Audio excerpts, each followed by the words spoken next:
Hey, I'm Jesse. Let's have a devotion. A quick heads up. Prepare to be shocked. In this devotion, we will see an error in the word of God. Now, hang on. Hold on to your pitchforks. Okay, I haven't gone liberal. I promise you. All right. I know that's very in vogue right now, but here's what I mean. The error is not God's. The error is the Persians. And it works actually to the benefit of the people of God. Here is Ezra chapter 6. King Darius gave the order, and they searched in the library of Babylon in the archives. But it was in the fortress of Ecbatana in the province of Media that a scroll was found with this record written on it. In the first year of King Cyrus, he issued a decree concerning the house of God in Jerusalem. Now, remember, this is written in Aramaic. We've seen an edict that was issued previously. That was written in Hebrew, translated obviously to English here.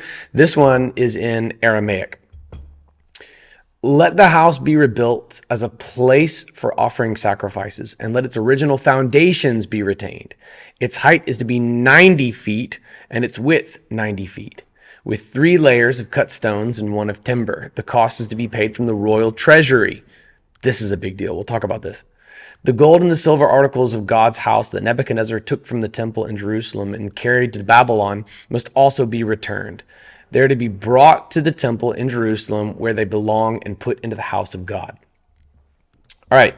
So it seems like a semi kind of redundant edict that was issued, right, regarding the specs for Jerusalem, and it proves that Ezra and his team are doing something that was warranted. In fact, it was by decree originally by King Cyrus, and so they're just showing their permits, to the dude Karens who are asking for their paperwork. But there's something interesting here. When we go back to the original specs of the foundation in 1 Kings chapter 6, verse 2, the temple that King Solomon built for the Lord was 90 feet long, 30 feet wide, and 45 feet high. Now, if you were, listening with the ears of a bat, then this is different than what the Persians said it was. This is 1 Kings. Okay, I'm going back here, to the original specs, and it says here that it was 45 feet high.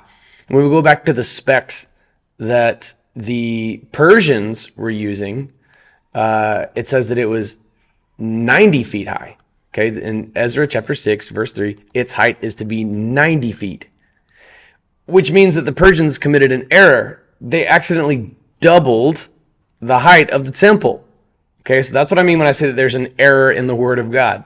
The error is not God's, the error is the Persians. Now, here's why that works in favor of the people of God. The cost is to be paid from the royal treasury. All right, so imagine that. Like, say that you're Ezra, Nehemiah, Zerubbabel, Shealtiel, and you're getting your quote, for the cost of funding the whole construction project, and your patron says, yeah, it's 90 feet tall, right? You need enough money to cover the cost of something that's 90 feet tall, and you're like, yeah. Now, I don't know if that conversation ever happened, but I know that in the Persian records, they accidentally doubled the height of the temple. But this works in favor of the people of God because it increases the amount that comes from the Persian royal treasury to rebuild the temple of God. Now, this has been panned by secular critics, saying that Cyrus would never fund the construction of a religious temple in Jerusalem. However, archaeological evidence maintains that he not only did this, but he also helped fund other endeavors in other countries. It's perhaps in his best interest, okay, if you're going to be a conquering tyrant, then, the people whom you subdue will be a little bit, they'll make better constituents if they have their religious freedom, and they'll be grateful if you help them fund the construction of their religious temples. However, having been students of the book of Isaiah, and now as we see, further in the book of Esther, we know that this goes beyond mere ecumenical, feel-goodery. This is what the Persian Empire was founded for. They're to be brought to the temple in Jerusalem where they belong. Okay, do you see this? This indicates conviction. And put into the house of God. That's how they referred officially to the temple in Jerusalem. It was more than just a generous financial gesture. This is where the Persians came from. This is why the empire was established. It was established by the sovereignty of God in accordance with the will of God and for this purpose. That's the empire where Esther finds herself. Now, you can also kind of relate to, you get a little bit of a behind the scenes look. We know from the book of Esther that these guys weren't exactly the most logistically sound ever. And not only was he not really accomplishing what he wanted to in his war against the Greeks, he wasn't exactly promoting the fastest crayons in the box.